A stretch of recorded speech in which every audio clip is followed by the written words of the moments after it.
श्री राम और गिलहरी की कहानी।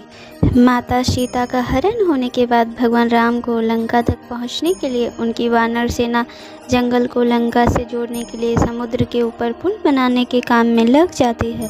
पुल बनाने के लिए पत्थर पर भगवान श्री राम का नाम लिखकर पूरी सेना समुद्र में पत्थर डालती है। भगवान राम का नाम लिखे जाने की वजह से पत्थर समुद्र में डूबने के बजाय तैरने लगते हैं। ऐसे में आज हम बताएंगे रामायण से जुड़ी कथा जो लोगों ने बहुत ही कम सुनी है और पढ़ी होगी। राम सेतु निर्माण में वानर सेना का योगदान तो हम सभी जानते हैं, पर क्या आप गिलहरी का योगदान जानते हैं? आज हम आपको बताएंगे राम सेतु निर्माण में गिलहरी का क्या योगदान था। मान्यता के अनुसार राम सेतु बनाने में गिलहरियों का भी महत्वपूर्ण योगदान रहा। सभी गिलहरियाँ अपने मुंह में मिट्टियाँ भर कर लाती थी और पत्थरों के बीच में उनको भर देती थी। इस दौरान उन्हें वानरों के पैर के बीच से होकर गुजरना होता था। वानर भी इन गिलहरियों से तंग आ चुके थे, क्योंकि उन्हें भी गिलहरी को बचाते हुए निकलना होता था। लेकिन वानरों को यह नहीं मालूम था कि गिलहरियाँ यहाँ वहाँ क्यों दौड़ रही। तभी एक वानर ने उस पर चिल्लाते हुए कहा कि तुम इधर उधर क्यों भाग रही हो, तुम हमें काम नहीं करने दे रही। तभी उनमें से एक वानर ने गुस्से में आकर एक गिलहरी को उठाया, उसे हवा में उछाल कर फेंक दिया। हवा में उड़ती हुई गिलहरियाँ भगवान का नाम लेती हुई सीधा श्री राम के हाथों में ही जाकर गिरी। प्रभु राम ने स्वयं उसे गिरने से बचाया था। वह जैसे उनके हाथ में जाकर गिरी, उसने आंखें खोलकर देखा तो प्रभु श्री राम को देखते वह खुश हो गई। उसने श्री राम से कहा कि मेरा जीवन सफल हो गया जो मैं आपकी शरण में आई। तब श्री राम उठे और वानरों से कहा, तुमने इस गिलहरी को इस तरह क्यों लज्जित किया?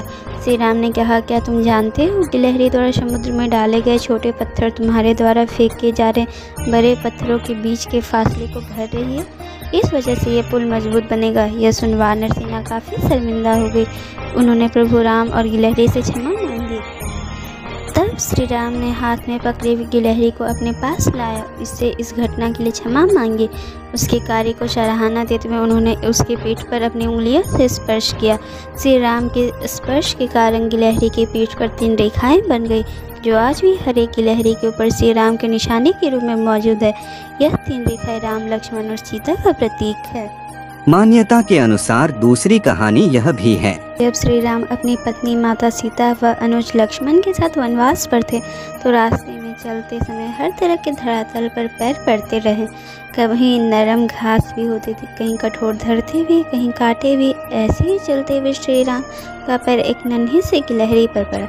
उन्हें दुख हुआ और उन्होंने उस नन्ही गिलहरी को उठाकर प्यार किया और बोले, अरे मेरा पाँव तुझ पर पड़ा, तुझे कितना दर्द हुआ होगा ना। गिलहरी ने कहा, प्रभु आपके चरण कमलों के दर्शन कितने दुर्लभ है।